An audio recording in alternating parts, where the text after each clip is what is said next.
The Tangent Egg podcast is aimed at a mature audience. It contains themes that are not appropriate for all listeners.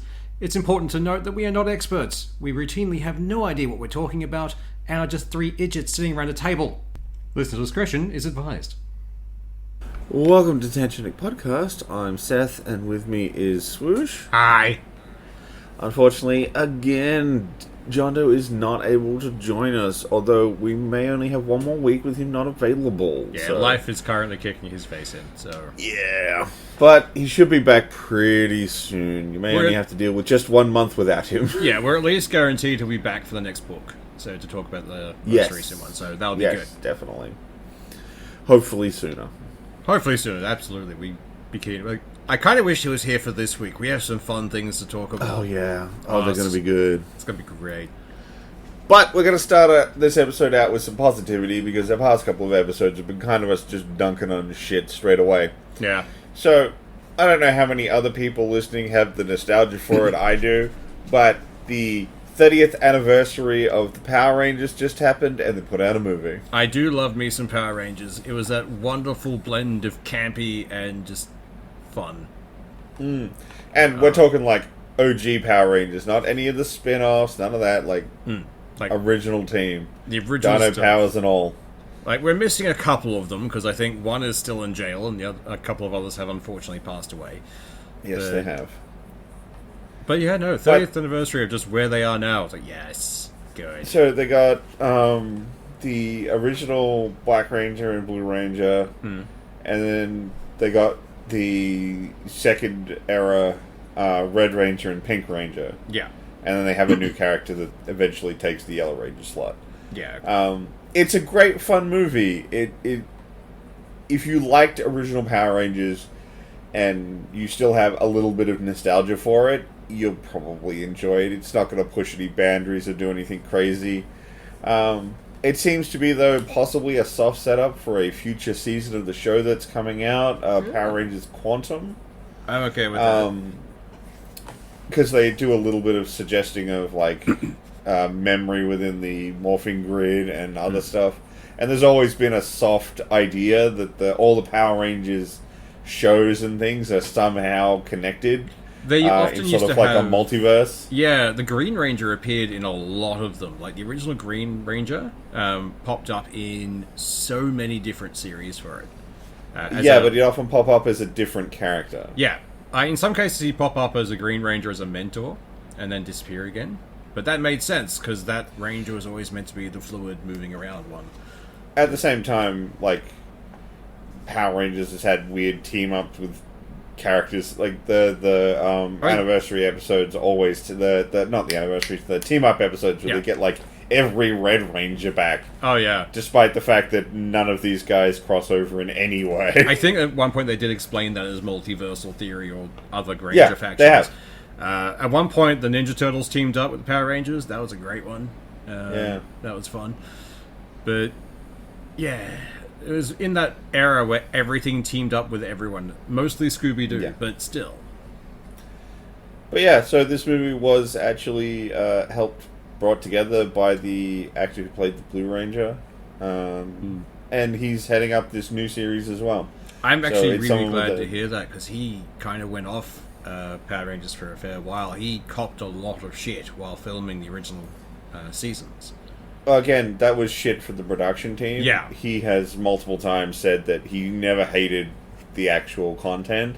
And the fact that he came back for this special and is working on this new season, it lends credence to that he never did actually... Or if he did, he got over his hatred to embrace it once more. By the sounds of things, I think he was just angry at the people making it, not the content, which is good. Because now the show is held by Hasbro, and that original production team ain't part of it. Excellent, that's good to hear, because he copped a lot of shit during that. But then there was the... did they keep with the Zords? Like the original Dino Zords, or they moved on to the yellow ones? No, they used the Dinozords. There's only a very brief Zord sequence. Unfortunately, a lot of it's just archive footage. That's fair. Unfortunately, the Zord fight is CG. But they had to get back suits for all the actors, or body actors. they had their own 2 new monsters for the episode. Nice. 3 if you want to count the version of Rita that's in there. Yeah, they did a lot of legwork. So it's like, alright, I mean, something's got to give. This was a kind of out of nowhere, not a season show, so... Like, I knew this was happening, and I forgot it was coming out, like, soon. Or now, actually. But I've been kind of wanting a Sentai series that is slightly more mature than Power Rangers was. Like, slightly more that's adult. called Kamen Rider. Yeah, because that shit got insane. Kamen Rider was Although, great. even then, Kamen Rider does fucking up and down. Depends on the series you go for. Like, I remember O's being really fun. Yeah, O's is my favorite one. O's was amazing. I really liked O's. But, like, just a Sentai that is based around more of a mature theme, but like the Magica Madoka kind of fake out, I would like that. They do exist. I sort of watched one of them. I can't remember what it's called off the top of my head. They do exist. If you can but find they it, seem let to me not. know. But They seem to not hang around very long. I don't think there's as much of an audience to keep them alive. Oh yeah, no, this is definitely a very niche thing. Like, we've got an anime coming, which is what I'm after, essentially. Which is it's a universe where Power Rangers, or a version of Power Rangers, not the actual one, exist, but they realize that if they kill the big bad, then they don't have a job anymore, and they lose all their power. So they basically took over the operation, and it's a mixture of Power Rangers and the Boys, and I can't remember what it's called off the top of my head.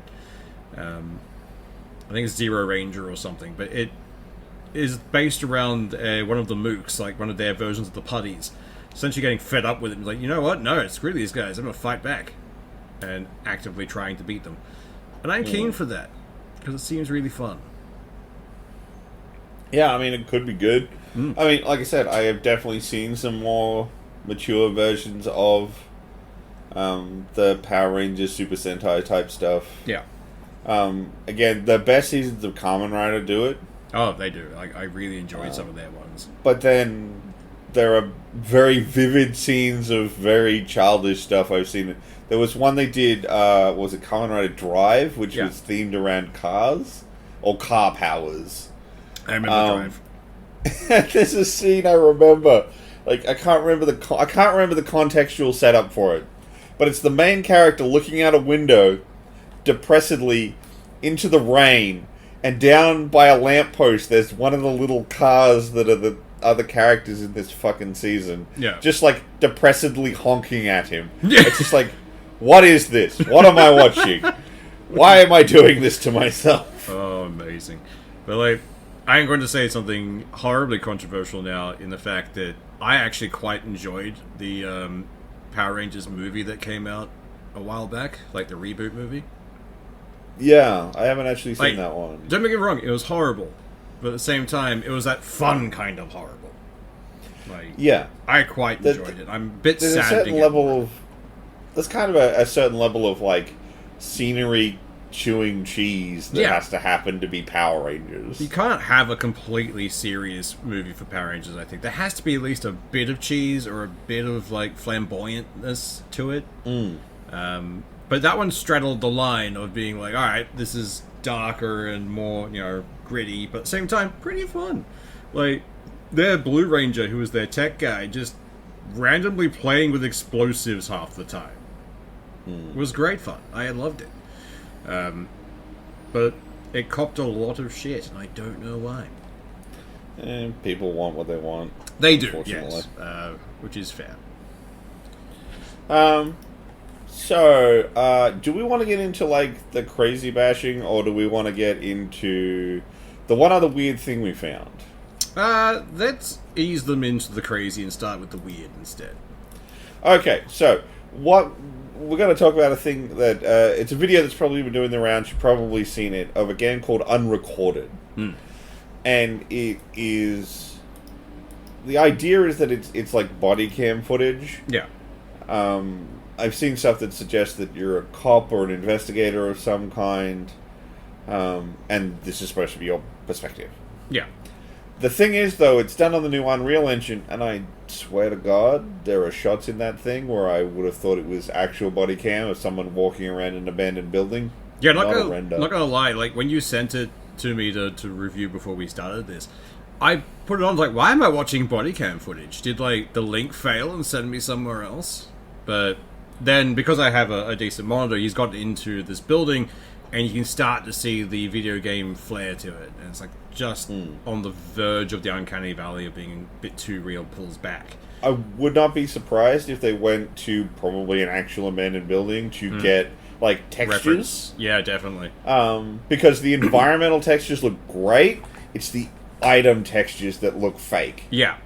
And it's like, only when wood boxes like, look too plasticky. Yeah. There's only when they move a bit, you can't see. And funnily enough, like this new Unreal Engine, when we were first kicking around doing like the very early iterations of this podcast, when it was just me and Seth, we actually went through the information for like the new system coming out, and we realized that they didn't show anything moving half the time. Because like that, as an animator, I'm like, I know why that is. Stable objects, you can ramp up the polys as much as you want. It looks amazing. The second it moves, though, you are very restricted. And that kind of shows on this one. It's still really nice, though. For reference, if anyone wants to look it up, it was the Unreal 5 launch trailer. Yeah. And it's a girl walking around in a canyon, and then in a temple, and then escaping the temple. Yeah. And they never showed the poly count of the girl. Yeah. They do things like show you all the polys going on in the environment around her, but they really didn't want to show you anything to do with the character that actually moved. They basically hid the model whenever they showed the environment around her.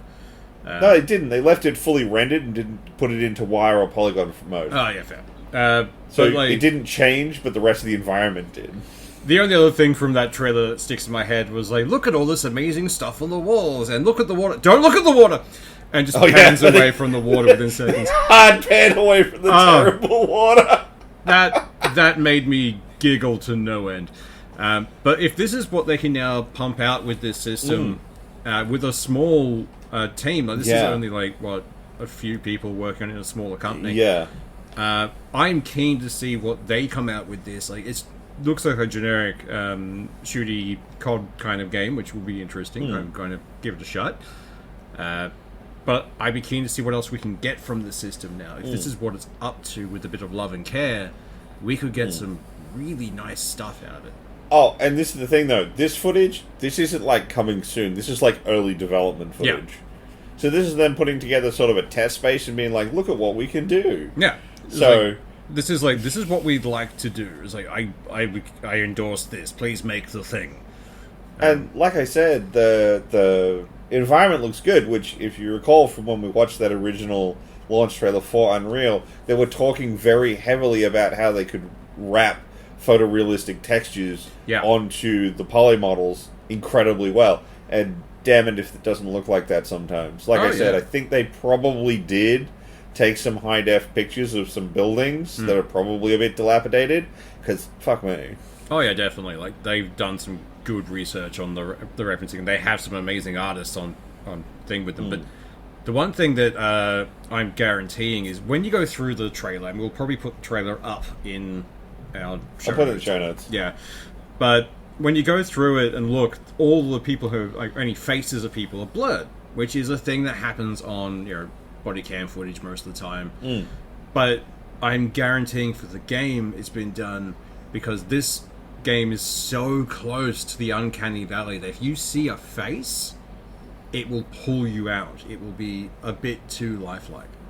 Well, it also depends. Like, again, we don't know what the setup for the actual story is. Yeah. At one point, he does request backup. That's the only real thing that we have to work on, I think. But that's it. Which implies that he is a cop. Yeah. Here's the thing. The setup of the story might actually be reviewing body cam footage. At which point, the idea is that you're watching it back, and so they've blurred the face. Yeah. Which is actually a great dodge, because faces fucking hard. Faces are very hard to model. Like, it's like hands, and I hate them. So I could definitely see an art team that's maybe got a smaller number of artists on it, instead of trying to come up with unique looking faces for every enemy, just being like, it's body cam footage, you're watching body cam footage, so there's no faces. Yeah. And it works. It's a great in-universe cheat. Yeah, absolutely. It fits in with what they're doing. I'm very interested to see where this goes. Yeah. But, like I said, it's early dev. We have no time frame on this, so... It'll probably be a fair few years until we quirk. see something for it. Originally, I thought this was going to be a VR game or something, but apparently not, so... Well, I mean... We don't know yet, but still. Nothing says it is. But, it does have a Steam page and stuff, but, no release dates, no nothing. Bare bones kind of thing. But. So, shall we move on to the just the silly, just the dumb. The internet kind of exploded this week, and it has been hilarious to watch. I'm assuming the American government is now just panicking about who they have looking after their data. Right, so what would you like to start with? Dumb card game, dumb Discord, or dumb website? Let's start with card game. We'll then go on to website, and we'll end with the Discord, because that one is... All right. That one's the king of these. I know. Let's be honest. It's so bad. So, first up, card game. So, yeah. Recently there's been a big problem within the Pokemon card game community, that in the Americas, that the rates that they kind of expected for rares to get pulled was really low, and no one really knew why. Was the Pokemon company being stingy, or whoever handles the card game? It's heavily implied that might have been because one guy stole $500,000 worth of rare Pokemon cards from the factory. Yeah, like, when you were telling me this before, I thought the reason he got caught was because he was like, he'd taken too many, and everyone got wise to the fact there was nothing happening or no one was pulling any rare cards, and it launched an investigation. But no, it's fucking dumber. Oh, it's dumber than that. So, there is a heavy implication that he was probably selling this product in more drip-fed manner, which is exactly what you'd have to do, because when you see photos of what he brought in, what he got out of the facility, it's like massive stacks of like 100 cards about the same rare. Yeah. So there's like no way you could bulk sell this in any way that wouldn't get you red flagged immediately, or people calling fake. You'd have to mix them in with lower rare quality and commons just to try and get them past people. But at the same time, when he did do that, it seems to be that a lot of people were probably buying them because they wanted the rares and they were going to get them at cheap, at whatever price he was selling them for. Yeah. In what people report as like god packs, where they've pulled a lot of rare cards, but there'd be multiples of that one rare that's ultra rare, as opposed to multiples of much lower rarity cards, which is what you would expect in that sort of scenario. So people were like, could happen, but statistically unlikely. Especially unlikely for the same person over and over again. Yeah. So, and then eventually this dude, for whatever reason, I've got to assume heat was starting to catch up with him, and he decided he needed to offboard it real fast. Went into one card game shop and tried to sell the entire lot. Yeah. In one go. Just multiples of rare cards. And just not just multiples. Like, if you'd walked in with like 3 or 4, yes, that could happen. I've been to Magic tournaments where people have pulled ultra rare cards on multiple occasions. Hell, last week when I was at a Magic game, a dude pulled like 3 ultra rares out of one pack. Nice. It happens, but not 100 of one ultra rare card. That's not a thing. Like, you spread that shit around. You don't go to one place. I'm betting they because people have been complaining about the fact that they weren't getting rares or the pull rate was so low, the people running everything were like, we should probably look into this, and he's just panicking, oh god, no, there's going to be an investigation. Maybe they might find them. I haven't heard any. I haven't been able to find anything that sources like what triggered him to fucking do this. Yeah, because I can't imagine if you've gone through all the work to, again, this isn't like a pack of cards or one box of boosters. Yeah. This is like hundreds and maybe thousands of cards, because this is 500,000 in card value, not box value, that he smuggled out of this facility. So it's a shitload of cards. And not just that, he's taken chase cards from an entire limited run, which, now that he's been caught, is hilarious, because the company can go after him for reduced input or reduced funds. Probably. Because, well, I mean, Or did they get a boost because people needed those cards and they had to buy more boosters? Maybe. I'm sure they'll claim the former while doing the latter. Oh, yeah, definitely. Look, we don't know what's going to happen. As far as any sourcing I've been able to do, I haven't been able to find anything like what's going to happen to this guy, other than he's been busted. He's been busted by his own stupidity is the best part. Yeah, because essentially he went in, tried to sell them, the card store went, hell no, and then called the card company and were like, hey, this just happened, and that's how he got busted. Which is all hilarious. he had to do was hold it and wait till later and do more light, like 1 or 2 drops. Not this. This was if he had dumb. slowly so drip fed it out to multiple stores or that kind of stuff across the state or wherever he is, he would have been fine.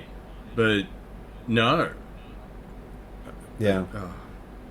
It's bad. Speaking of dumb things, though, this next one, oh my god.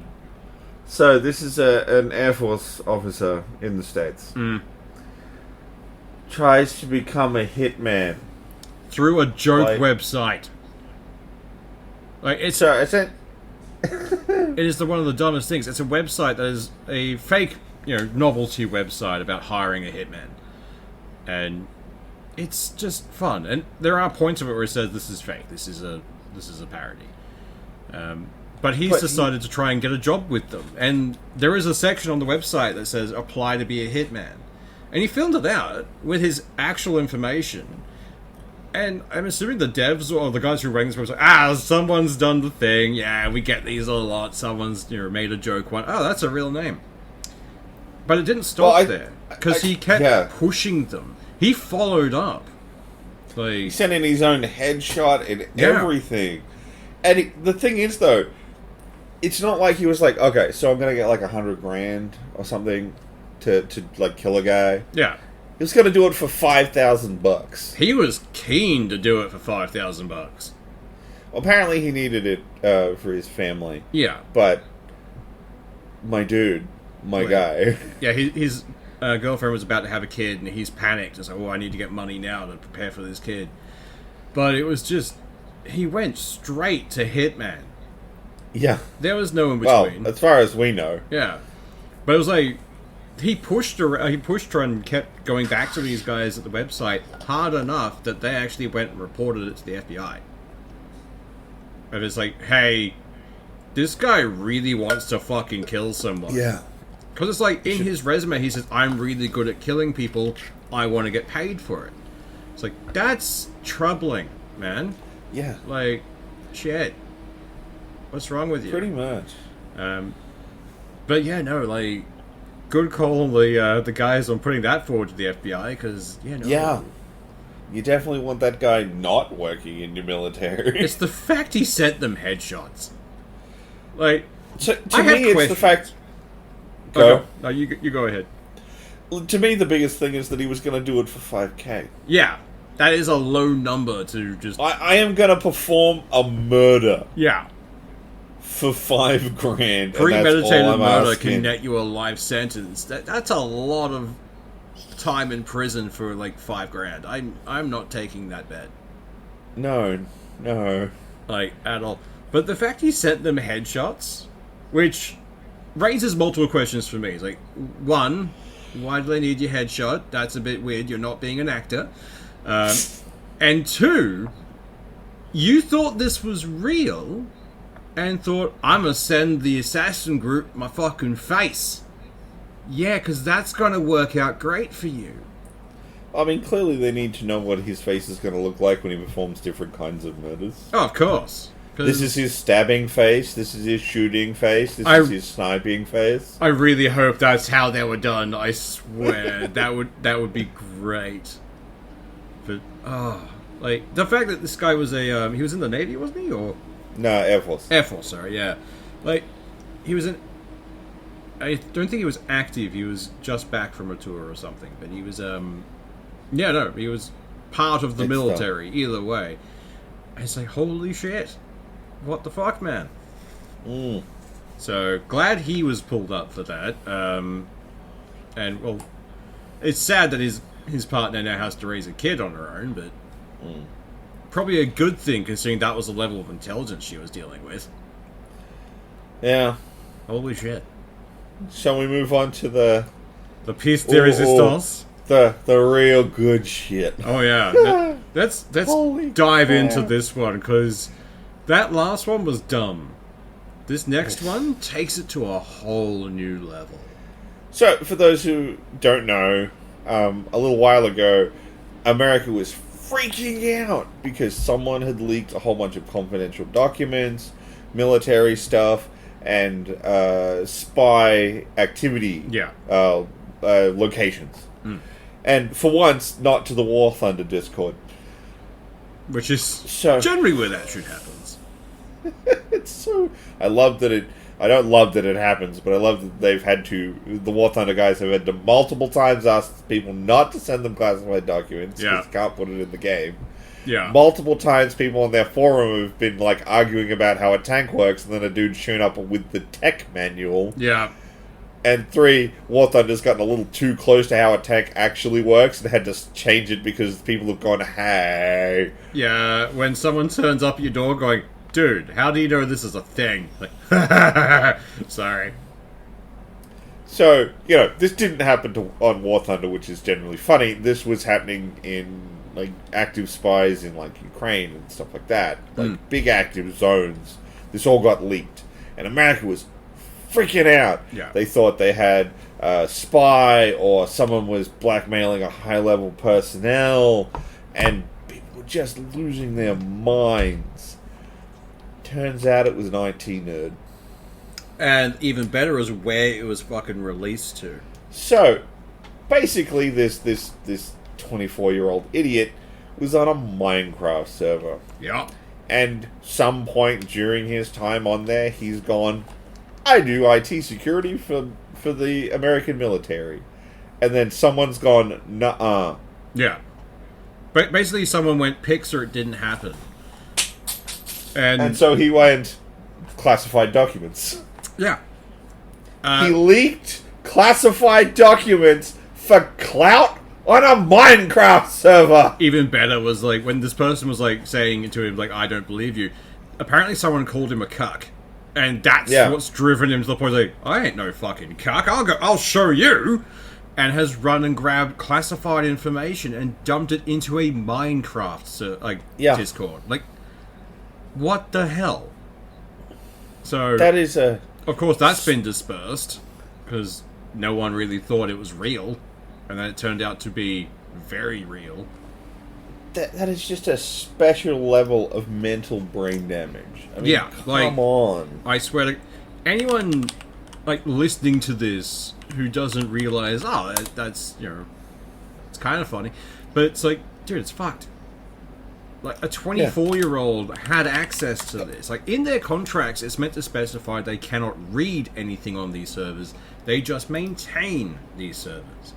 Not only was he reading the information, he was taking this information to have it on hand so that he could then put it somewhere. Like, into a Minecraft Discord. Like, the fact that he could get in, get out, and no one could point this back to him for a while. Until it broken. Like, their internal security right now must be going through a massive overhaul. Because some dickhead 24-year-old wanted clout. Because someone on the internet said, I don't believe you.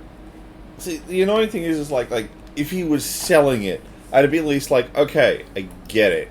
Yeah. You were trying to make a pile of money for yourself. It's stupid, don't get me wrong. Don't even still try reprehensible, and spin it that way. Like, understandable. But I get it.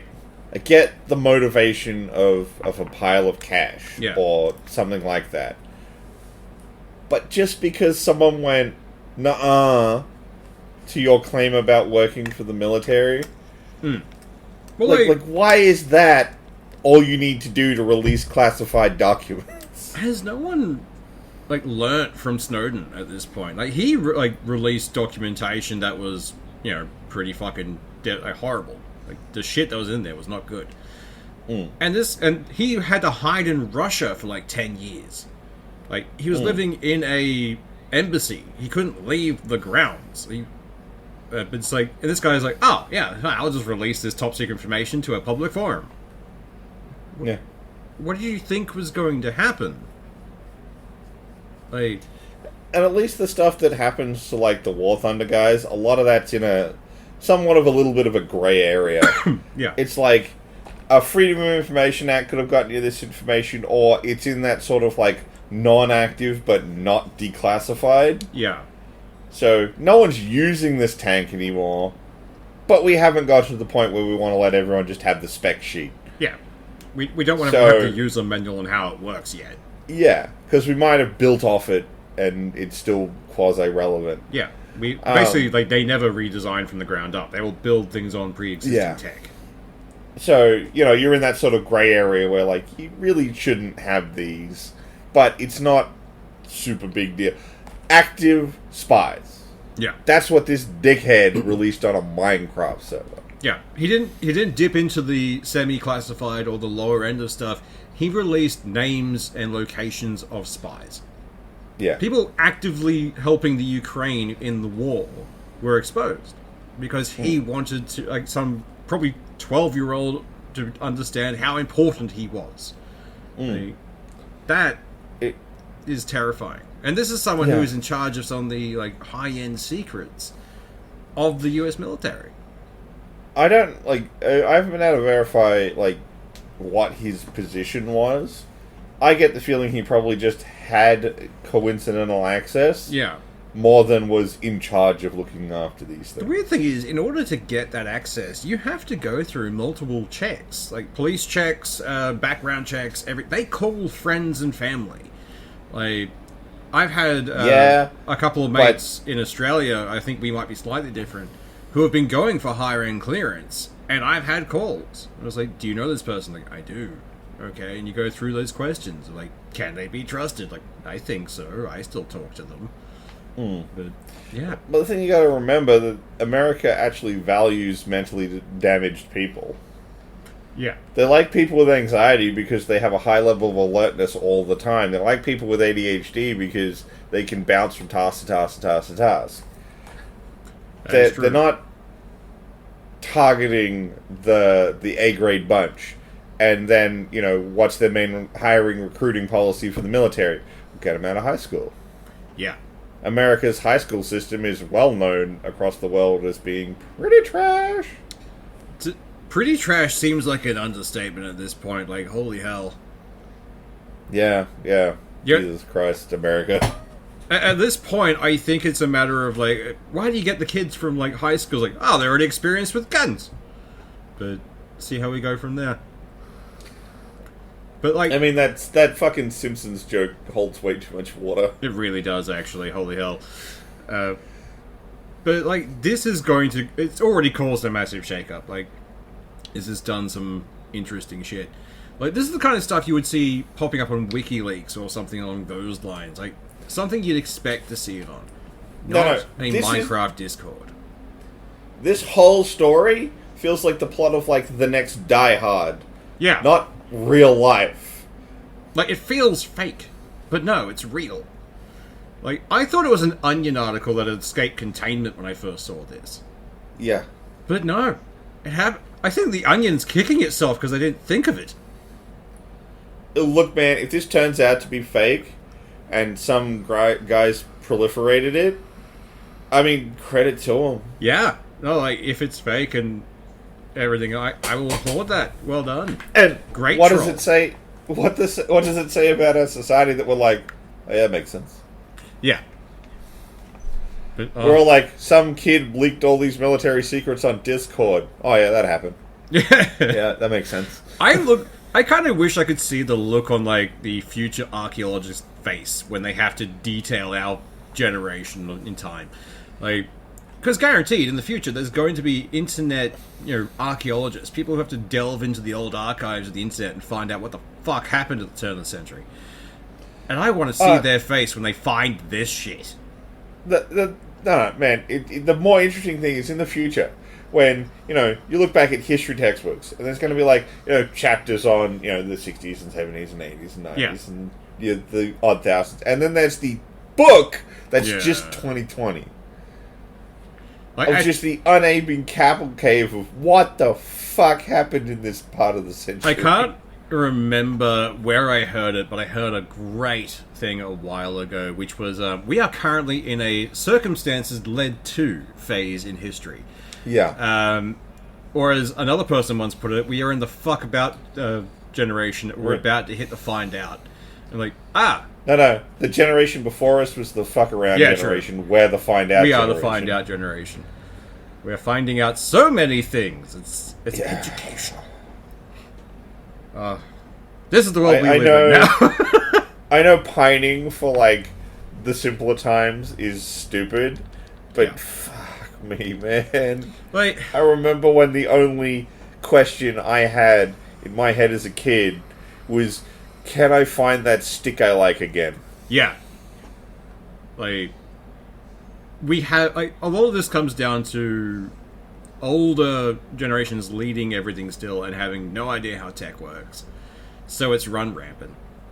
Like, the genie's out of the bottle. We can't stop tech. It is now exploding exponentially. I think it's like every few years it has doubled processing power. That's slowing down. Yeah. We're getting to that point where we need quantum computing for that to continue. But we're getting close. You have to alter your chip design. Yeah. But we are getting close to the next evolution of computing, and that's going to be interesting.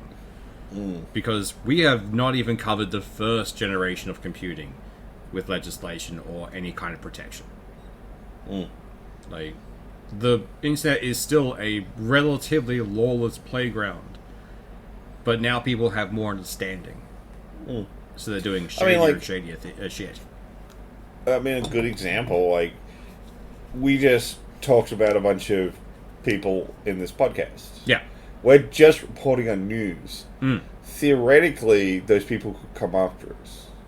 Yeah. It probably wouldn't work, but the internet legislation isn't caught up for, like, how to handle this sort of stuff.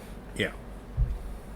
It's going to be a fun few years ahead, I think, because the Americans lead the way in that kind of stuff, and they are now going to go through another massive overhaul, and I'm guaranteeing we're going to have to sit through another Senate inquiry from them, talking to, like, the Discord CEO.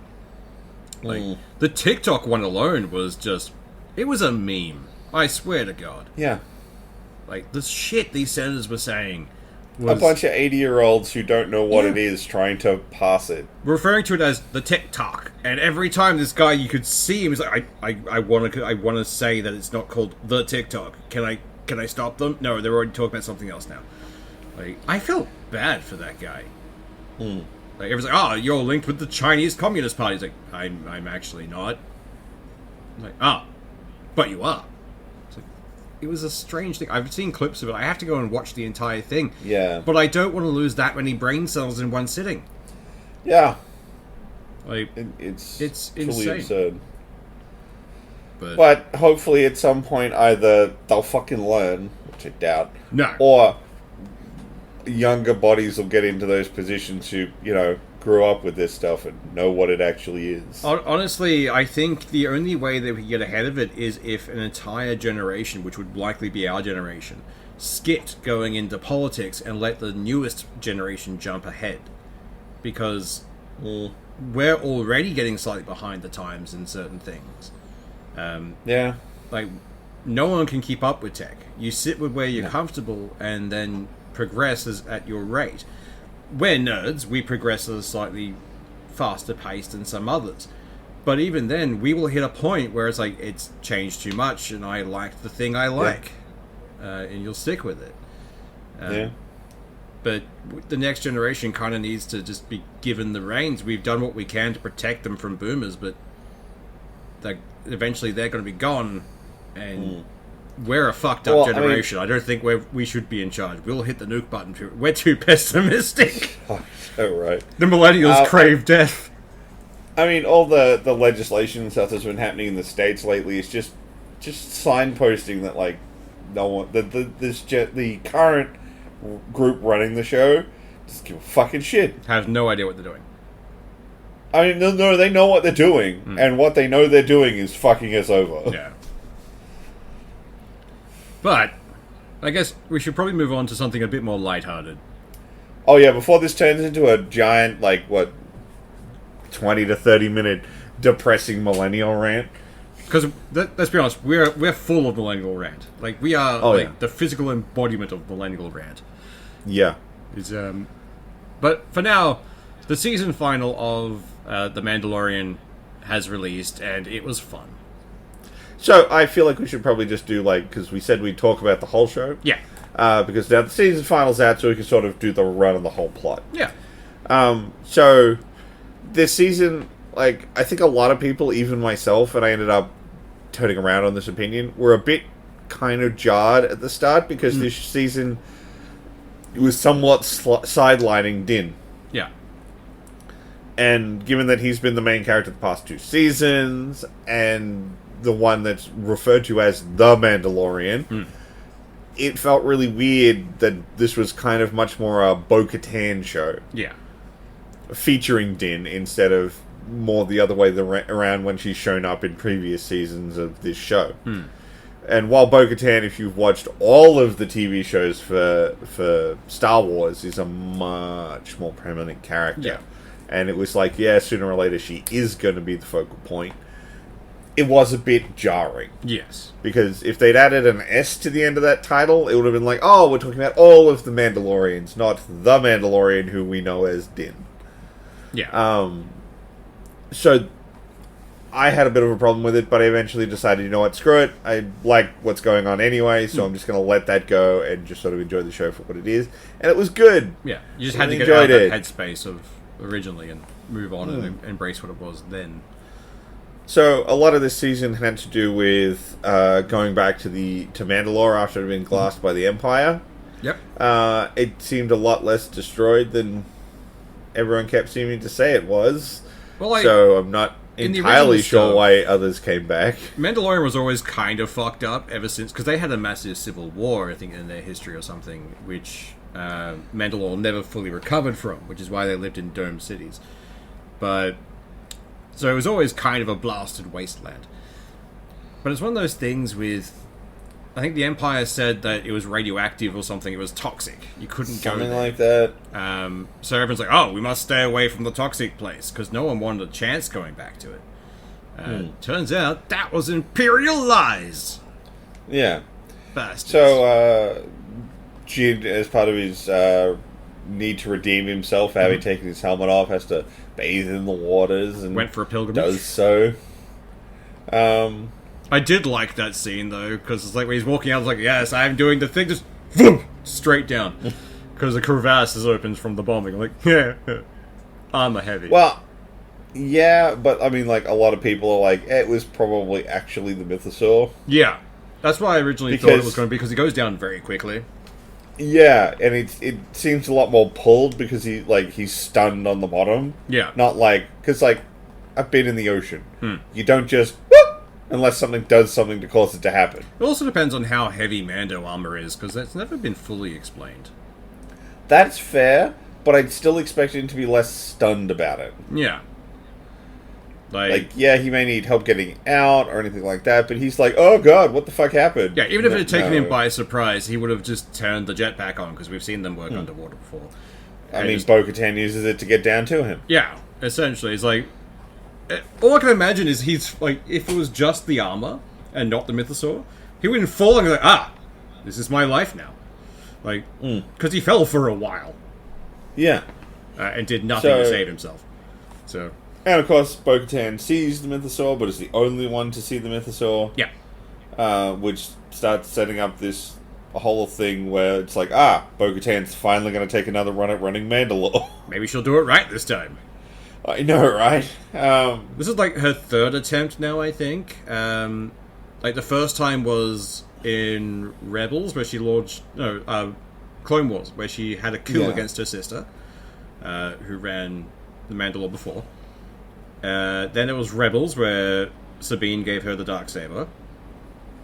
Then she lost the Darksaber because she believed the Empire. Well, at the same time, she quite rightly pointed out, it was try and trust the Empire or have everybody die. Yeah. So it's have everyone die, or maybe have everyone die. Yeah.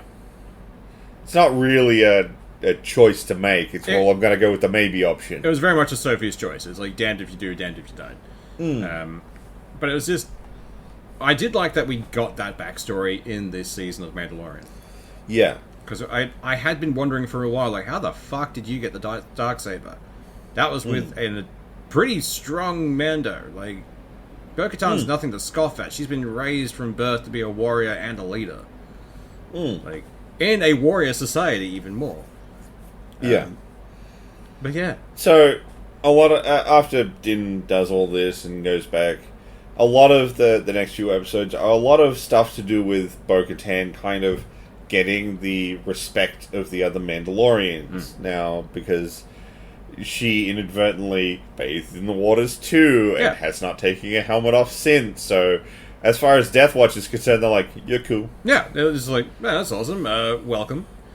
And then it's the armorer who sends her back out to essentially gather the rest of the Mandos, and so basically tells her to take her helmet off so she can go back and talk to them without being seen as a zealot. Yeah. So that she can walk both paths, which was nice. Yes, I do appreciate because like they point out in later in this season as well that the group that everyone thinks of as still being Death Watch, they're not Death Watch. Yeah, they're an offshoot. They come from Death Watch, but they don't do the Death Watch thing anymore. They just followed the way, which is the keeping him, which is much more in the legacy timeline, Mandalorians, where like your helmet was your face. Yeah, you didn't have another face. You were a Mandalorian. Yeah, the armor was you, and you were the armor.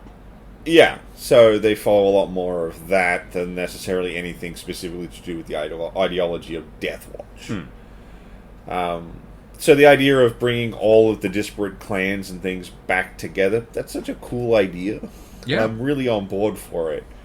And of course, the episode in which they get the other Mandalorians back on side is one of my favorites because it's a fucking mystery episode. Yeah, and it stars Jack Black and Christopher Lloyd. It was so much fun. It copped a lot of shit for some reason. I don't get why. Because everyone's like, oh, she lures Grogu over with the food. Like, throughout the entire run of this thing, you could get Grogu to do anything with food. Yeah. Like, that was his character. I am small and I lack foods. Yeah. And they just needed him out the way so they could do Mandalorian shit. Yeah, so the whole episode is based around, like, they show up on this planet to talk to the people, and then the guy running the planet's like, no, you need to come talk to me. Of course, it's Jack Black, and Jack Black decides to chew the scenery so hard. He does. Because it works for that character as well. Oh, yeah. An ex-Imperial officer who used to run the planet ran a different planet, has been brought across to help relations and get this place back up and running, and is using old Sith droids, so battle droids, to do most of the work and the labor, meaning the entire populace can be free to do art and philosophy and all the fun things. Basically, it's a party planet. Yeah. And that works for Jack Black. Let's be honest. Yeah. Having that guy be at the top who just wants to have banquets and have fun and enjoy life, it's just like he exudes that. He does. Meanwhile, Christopher Lloyd is in the basement, essentially. He's running the security droids, or the features for all of that, so he runs the systems. And there's a much more of a serious tone to him. And a crotchety security guard played by Christopher Lloyd just fucking works. It's really fun. I actually quite like when they go down into the basement to talk to the Ugnaughts, which are, from the first season, it's the I Have Spoken guy, if you've not seen them before. But when he goes down, it starts with Bo-Katan trying to be like, you will do the thing, I've been sent by the guys up top, you gotta listen to me. And everyone literally ignores them. Like, just doesn't even look up from their work. They continue going. To which point, Jin's like, I know this guy. He was a good person. You will help me. I have spoken. I was like, oh, okay, fair. And they sit down and have a chat. Like, and the stuff where, like, Bo-Katan's like, this droid malfunction. No droid malfunction. Yeah. Didn't malfunction. Nothing was wrong. Din has to point out, like, look, no one's questioning your work. You guys are fantastic. Yeah, but if something did happen, how would we deal with that? I was like the whole, like, theoretically, these would be the droids that you would want to go and look at. It's like, I like that. You have talked around the problem and you have, like, worked within a species confinement, because that's how their culture is. Which is great. And it leads into the whole Western side of things again, because, like, back in the old Wild West, there were certain outlaws who would speak with the Indians, or the Native Americans, rather, and, you know, learn their ways and their customs to have a better relationship with them, because they have to pass through their lands. They have to deal with them every day. And it still leans into that mentality, which was fun. Also, although Jin's way of finding rogue droids is still great. See, like, I would actually say this episode feels a little less Western and a little more, Buddy cop. 50s mobster. Yeah. Because after this, they go down to the docks where the bad guys are, and Din, of course, is like, well, it's one of these robots, right? He's talking to one of the Roger clone robots, and all the super battle droids just carrying boxes. Yeah. Just fucking starts kicking them. Yeah.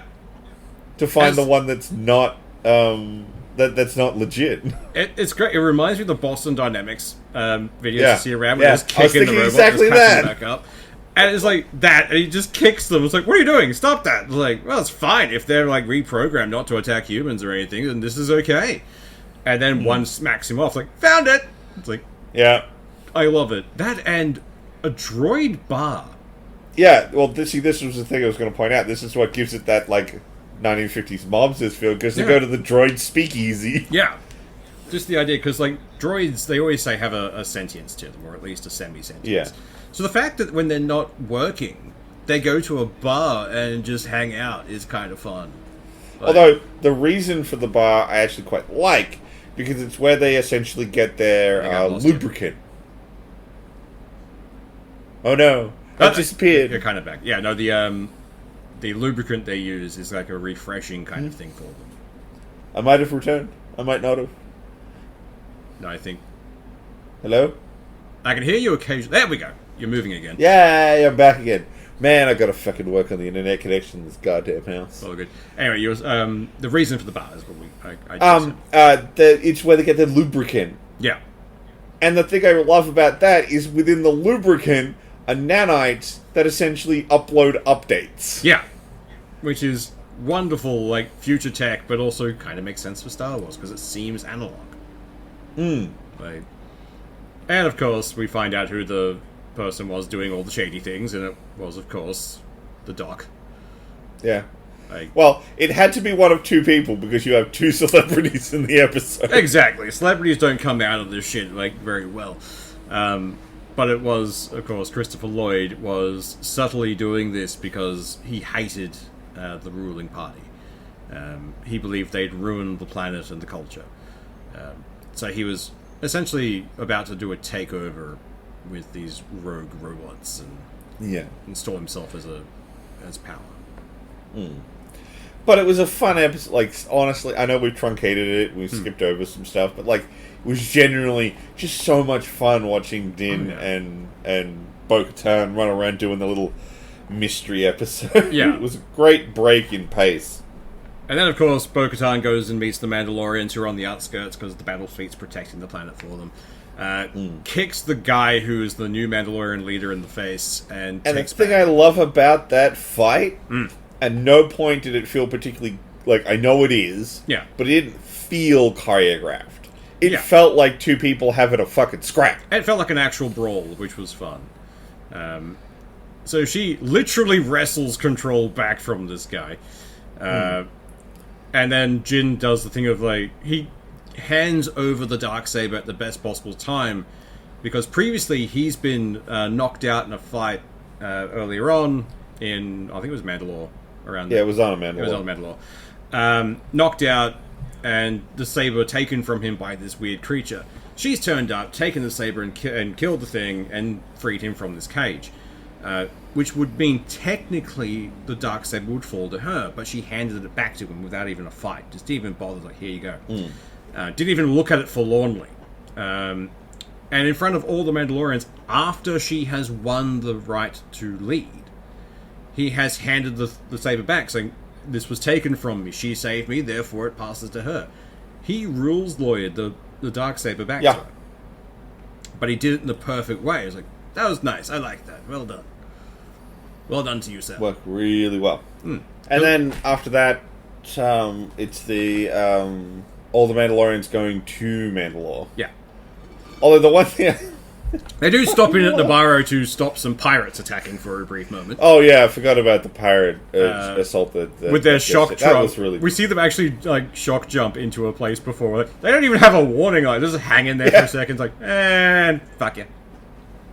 It was so much fun. Yeah. I completely forgot about that episode because it's literally just a side episode to be like, oh yeah, the Mandalorians kick ass. Yeah, it's literally just to show the Mandalorians are really good at being squads of killers. Like, they rip through a town that has been occupied by a hostile force and just destroy things. Yeah. It also sets up that big Mandalorian with the minigun as being even more awesome. Yes, he's very good. He's been good in every other season, and now he's like, oh man, this guy. But absolute Chad. You look at this guy's like, that guy is huge. But also, like, yeah, no, he could definitely win in most fights, and he does. Yeah. Specifically most. But from there, they head on to Mandalore to reclaim their ancestral world. The thing I love is they come back to Mandalore with the whole fleet. Yeah. One thing I noted, on the bottom of the carrier, and the carriers in Star Wars are fucking huge.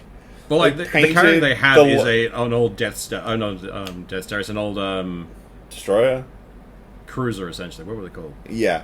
They're big. Star Destroyer. That's the one. That's it. It was a Star Destroyer. They've painted the logo on the bottom of it. Yeah. Which means at some point, some motherfucker had to be out there with a fucking can of paint being like, alright, let's go.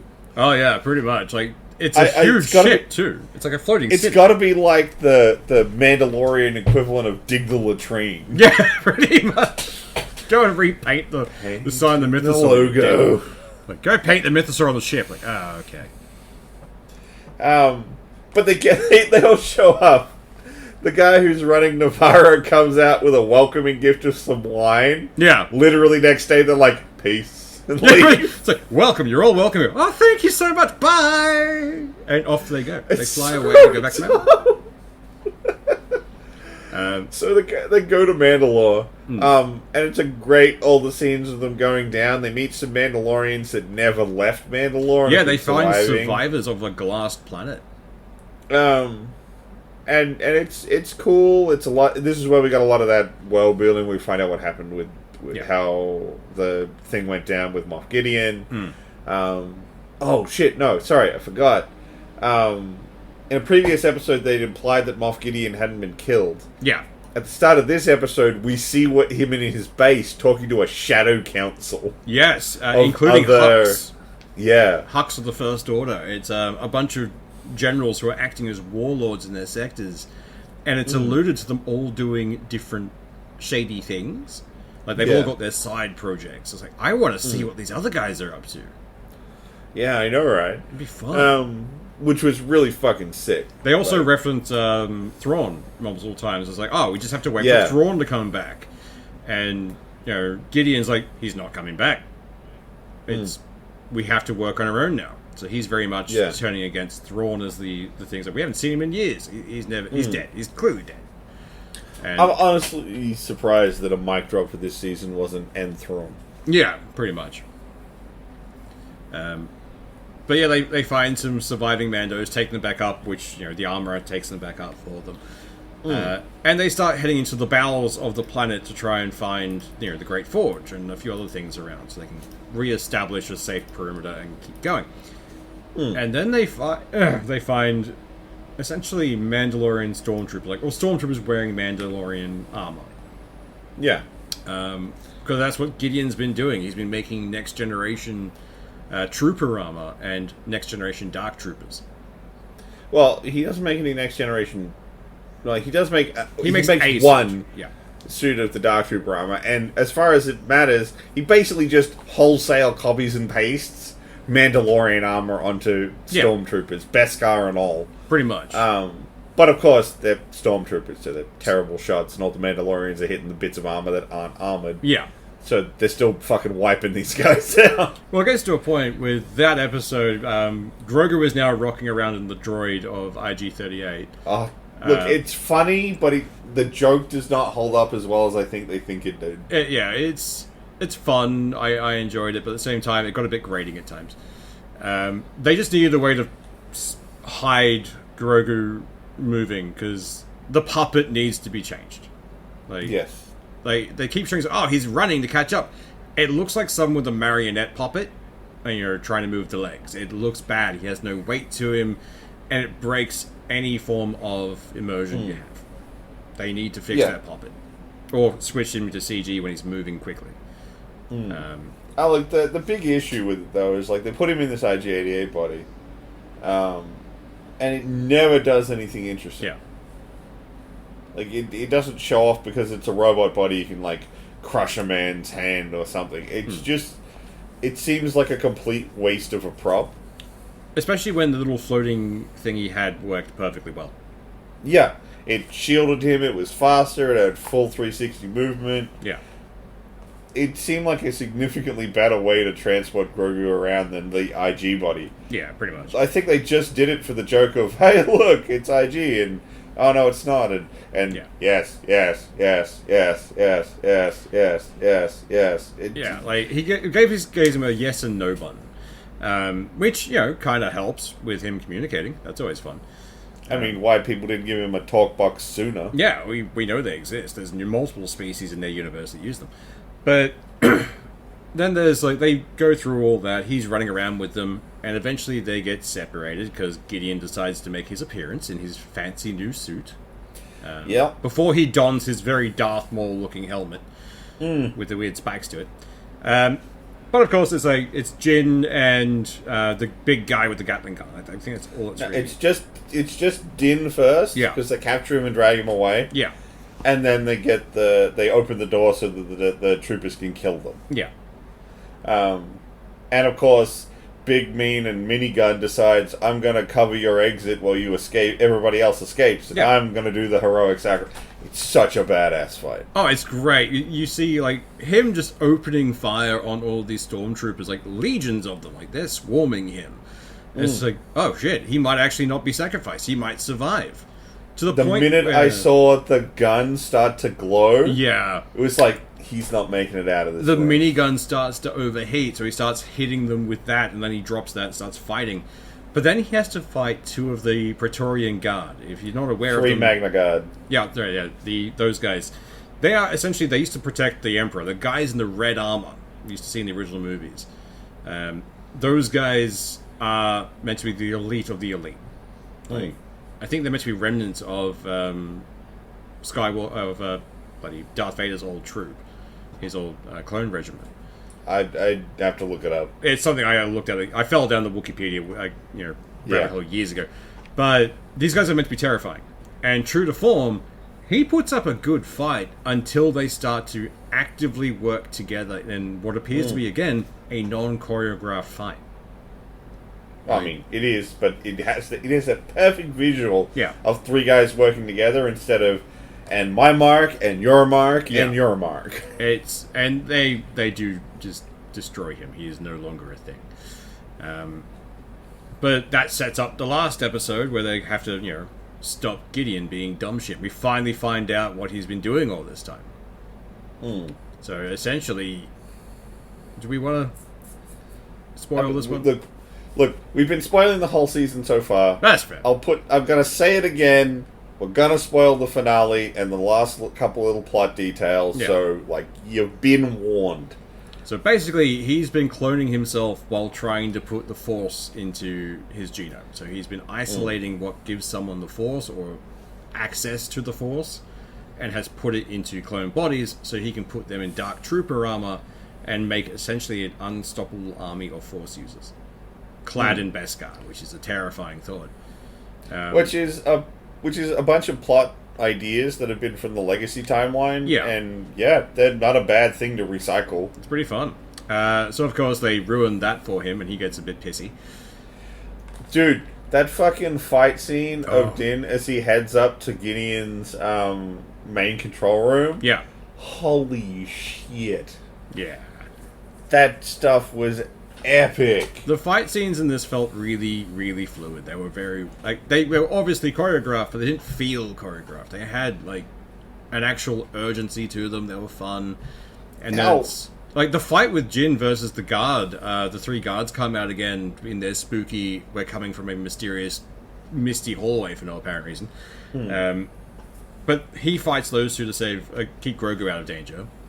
And honestly, watching that, my brain kept thinking back to the original, episode 4, essentially, of Star Wars, where they're playing with, a lightsaber. And he's like, oh, it's a civilized weapon, not clumsy like a blaster. And then you see Jin doing gun fu with a goddamn blaster. Yeah. And it was magical. I loved it. Yeah. And again, it feels like a real brawl. He knows, he honestly, the Magna Guard feel like they're powerful. Yeah. They're gonna kick his ass. Yeah.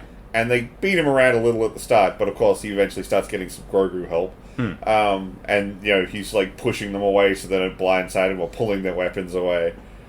Which lets Din get the upper hand, and it feels, like a proper scrap. You've got a bunch of people who are very formal and understand how to fight. We have our elegant tools, and then there's one guy going, I'll kick you in the nuts! Yeah, it feels like just an all-out brawl. Meanwhile, Bo-Katan is having the duel with Gideon. Yeah. Well, see, this was the thing. That because they were separated, Din starts the process of finding Gideon first, while Bo-Katan gets out to get reinforcements from the fleet. Yeah. Although, earlier in the previous episode, where they first got ambushed by the Beskar troopers, one guy got away. Yeah. The fucking stones on that guy. Oh, yeah. To fly through that fucking electrical storm. Yeah. In nothing. Just in Beskar armor. Which is bad, because we know from Rebels that it conducts electricity. Yeah. So, then he mans a cruiser on his own and, fights off incoming that fighters. dude needs a whole cruiser for his fucking testicles. There's a reason he took command from Bo-Katan. Yeah. Let's just say that. But he, of course, loses the fight with a bunch of fighters. It's like, you know what? I'm just going to drive this straight into the base. Have fun with that. Yeah. So, but when they come back, when she gets the reinforcements and they come back down, there's a whole horde of them coming in, jetpacking in, and of course all the stormtroopers are like, well, we'll meet them with our jetpacks. And there's easily 3 times the number of stormtroopers.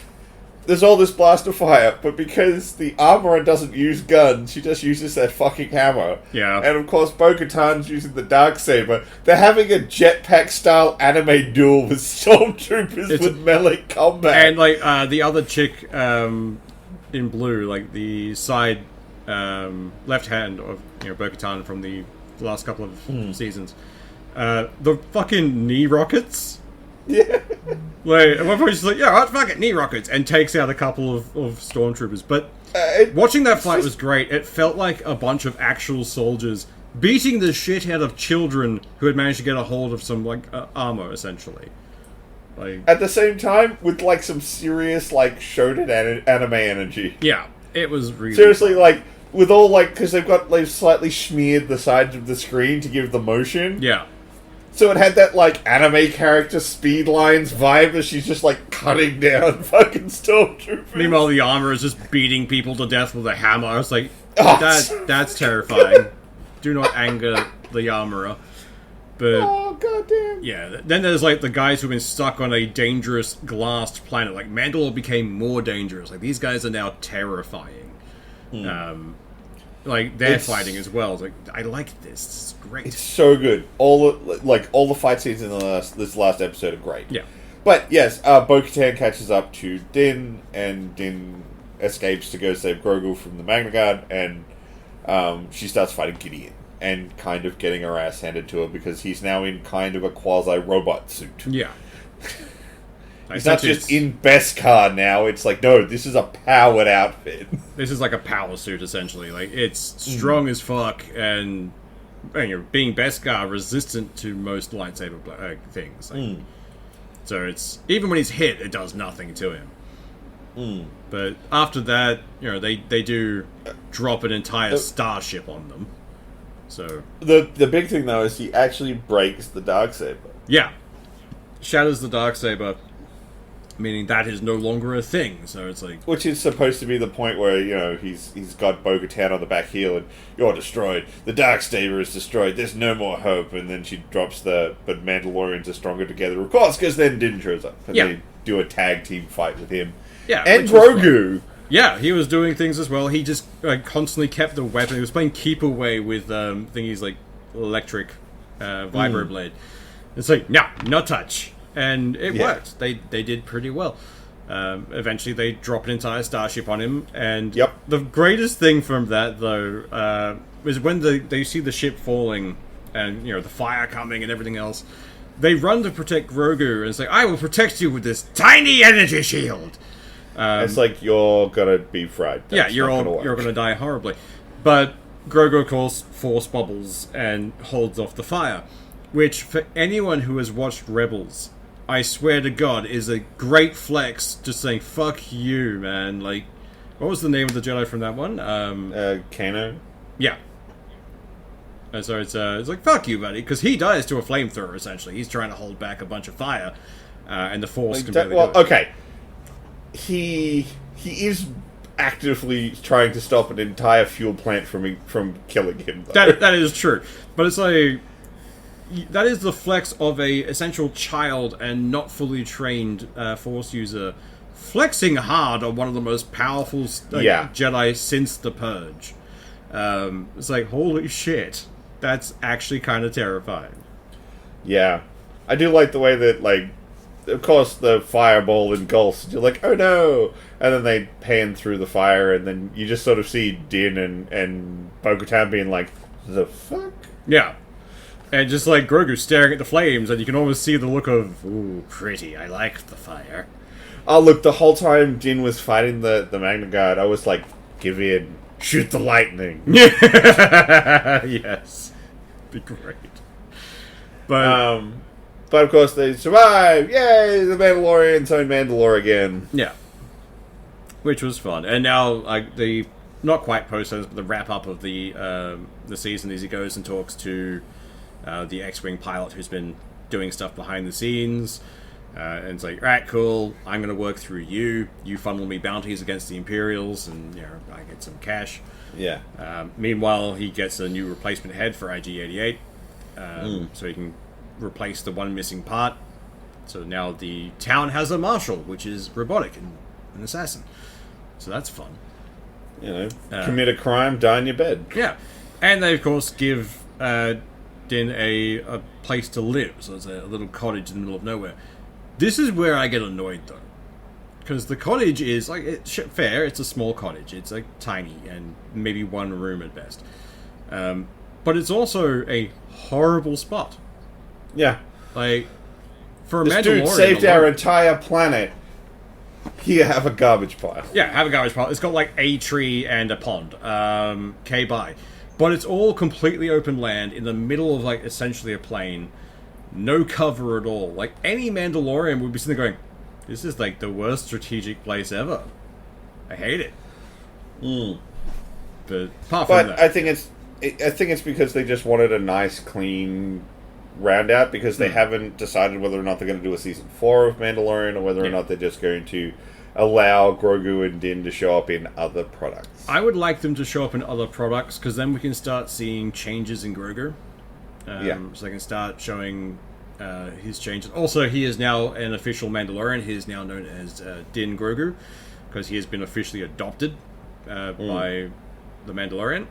So that's fun. So he's also now an apprentice, which is something we weren't aware of with Mandalorians much previously, that they become an apprentice and go on travels with their master and learn the ways of the Mandalorian. So that's going to be fun. Well, I mean, and this is essentially the thing we've been asking them to do the whole time.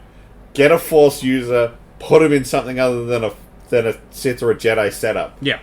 Grogu is a Force user, officially trying to become a Mandalorian. Yeah, and I'm keen to see where they go with this. Yeah. Because that could be a wonderfully fun weapon. to throw at anything in the movie. Like, I kind of hope when we eventually get the tie-in movie with Ahsoka and everything else, that we have a slightly older version of Grogu running around. Kind of more trained and battle-ready. I think people need to start letting go of that. The time skip's not going to happen before that movie. Yeah. That is fair. But even then, we don't know how their physiology works. Maybe he'll wake up and be a teenager. We can dream. But at least something where he's a bit more mobile or isn't constrained to randomly walking on two legs in a way there. Because that puppet either needs to be updated or they need to start doing more with movement. I'd say update the puppet. I think that's what they were going to do with IG-88, because then that solved the issue of how weird Grogu was looking when he was walking. It was just a IG model running around. Yeah, but they didn't do anything with it, and it got destroyed, and yeah. But overall, great season. Yeah. You have to let go of Din being the main character, though. You do. There is a point where he actually swears loyalty to Bo-Katan. At that point, I'm pretty sure you're handing over rights to your own TV show. You're no longer the protagonist. Well, by the end of it, if they did do a season 4, they've set him back up as clearly the main character. Yeah. But this has been 3 TV shows worth of development for Bo-Katan. Yeah. Finally taking back Mandalore. Not just taking back Mandalore, but in a way where she can actually do it properly. Yeah. Because the first time was a coup, which was always going to be an issue. The second time was to plug a hole, essentially, because they needed someone to hold the Darksaber that wasn't Sabine, because she didn't want to do it. It's each time it's been given or taken in a way that doesn't quite seem right for what they do. But this time, it's the complete honorable and way of doing things, where all the Mandalorian creeds are no, we like this one, we'll follow this one. And the fact that they've broken the Darksaber means that they're following her because they want to follow her now. Yeah. It's not because she has a trinket or anything else, it's she is worthy to lead. So, for someone who's watched so much Star Wars and gotten to this point, it's really nice to see Bo-Katan finally get the dub. It really is. It's good to see her get the win for once. Because it's been a while since Bo-Katan's had a win, let's be honest. They blew up her house, her planet. It's not been fun. Yeah. No. But you get past that, it's an amazing show. Yeah, absolutely. Continues to be a great addition to the Star Wars franchise. I look forward to seeing further adventures of Din and Grogu. If nothing else, they have world-built more for the Mandalorians, so we can start seeing more Mandalorian mercenaries or something else popping up, and understand why they're good or why we should be invested in them. At this point, if any Mandalorian turns up, it's ooh, these guys are actually good at what they do. So they can't be used as just generic fodder. Yeah. And they don't subscribe to the ninja rule, which is the if there's lots of them, they suck. No, if there's lots of them, they take on armies and they win. They're even more of an exception, because if there's only one of them, they can still murder a lot of people. Yeah. It's Mandalorians should just be feared. There's a reason the Jedi tried to wipe them off the face of the universe. Yeah. And then the Empire tried. Everyone keeps trying. Maybe they just left the Mandalorians alone. Maybe don't poke the bear covered in impenetrable armor. Yeah. But anyway, we're well out past an hour, so I think we'll wrap things up for this week. Yeah. So y'all have a good one. Enjoy.